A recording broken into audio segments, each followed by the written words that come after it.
All right, so you're probably wondering what I'm doing, so I'll just explain. I get a lot of questions from people about how I clean my layout, and I have a cleaning train, which I'll show you in a little bit.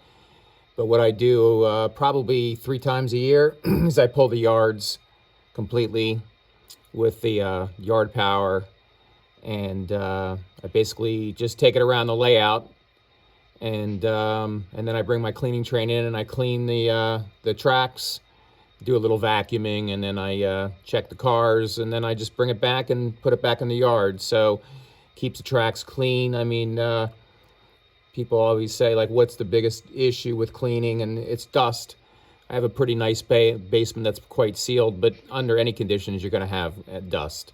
So I'll show you the cleaning train. I'll explain how it came to be over years of experimentation.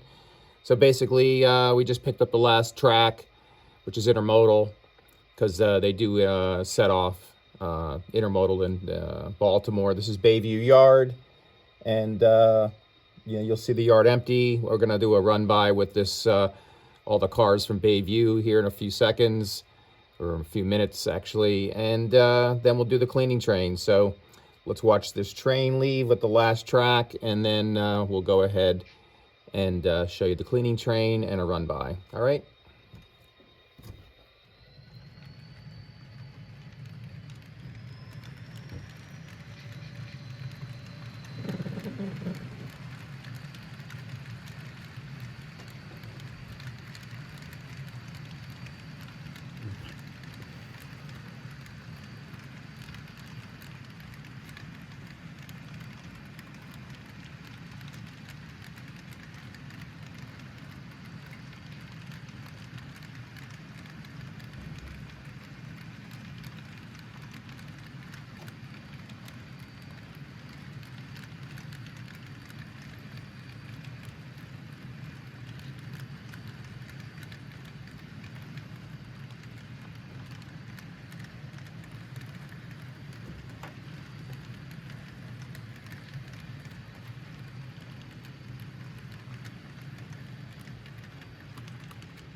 Okay, here's just a quick rundown of my track cleaning train. This is something maybe I've gone over another video, I don't remember now.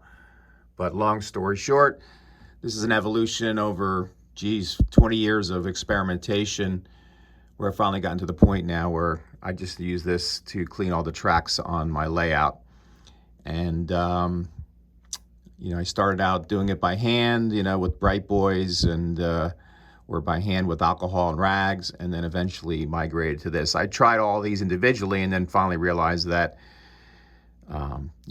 combined they do the job. So most people don't have this, but one of the key pieces that I have here is just basically a boxcar with magnets underneath it. This picks up lots of metal bits around the layout on the track, and you'd be surprised what you pick up over time. And the good thing about this is that the metal bits can make their way up into motors and engines, or there's a lot of engines who have speakers in the fuel tanks, and the speakers have magnets, of course, so they'll pull up that metal and start to clog the speaker. So anyways, long story short, it's just a basic box car. It's actually an old Roco cleaning car where I've just basically glued some super magnets to them. So it's amazing what it picks up over time. The big devil to lay out dirt on track is dust by 100%. And this is the Atlas track cleaning car. And it's made by Daypol. I'm not sure how it's pronounced, but they're out of the UK. You can still buy them. Atlas doesn't sell them any longer, but Daypol still sells them. It's a great car. I use it just for vacuuming only. It's incredible the amount of dust, dirt, and things it picks up. And I do two things to it. I weight the top because I shove this car quite regularly, so the extra weight keeps it on the tracks. But the main thing is that the power pickups on these is a spring that connects to a metal plate, and that's a major design flaw. So I hardwire the trucks. So you have to do that. The spring powered connection will only last so long, and then it'll eventually fail.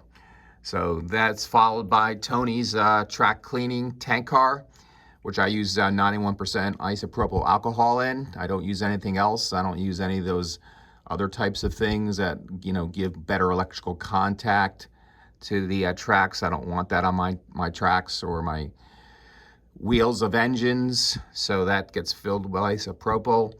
And then lastly, the centerline car. So this gig altogether, I run it almost every day, mainline or sidings, and eventually I do yard cleanup, which is what I'm doing now, and then I'll do spurs on sidings and things like that.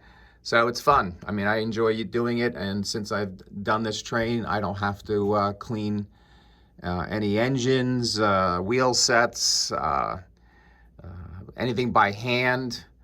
It's just a joy to have. So I'm just want to show you the complete setup I use, and then I will go ahead and show you it in action here shortly. Yeah, since the yard is empty, it gives us a better shot at Bayview. So this is the background of Bayview. Doesn't really represent anything other than just to show a city behind it. But while we're here, I'll just do a quick shot. The Domino Sugar sign never lived in downtown Baltimore, but it did live in Baltimore, so I put it there when they came out with it, but it doesn't live there today. So it's meant to represent kind of the old school type stores, and then of course the more modern skyscrapers that of course dominate Baltimore today. So anyways, nothing really special, just kind of a background that existed that I have built in Baltimore. So, and this is Bayview Yard. Obviously there's no cars in it now, but there will be here shortly.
Anyways, I think you get the idea. The train is, pretty multifaceted because it vacuums the track of dust and any parts that might be on the track and little bits of ballast. And the magnets pick up any metal pieces, including track spikes or anything that might be there. And then, of course, the Tony's Tank car with the centerline car clean the rails. So it's pretty much the full deal for me. It works really well. I do this on the yards usually, I don't know, a couple times a year. I'll clear the yards when I take the cars around. Basically, I'll service the cars or take a look at them and inspect them and see if they have any needs. But obviously, cars are rotating around during operating sessions, so the cars are always different in all the different yards. Hopefully this answers some questions for some people. Thanks for joining. Bye-bye. Here's the train coming back to the yard. Made a full trip around. While around, I inspected the cars, did a little cleaning, a couple of repairs. So I'm not going to bore you with the return, but this is her coming back after making a lap around the layout and having a couple stops.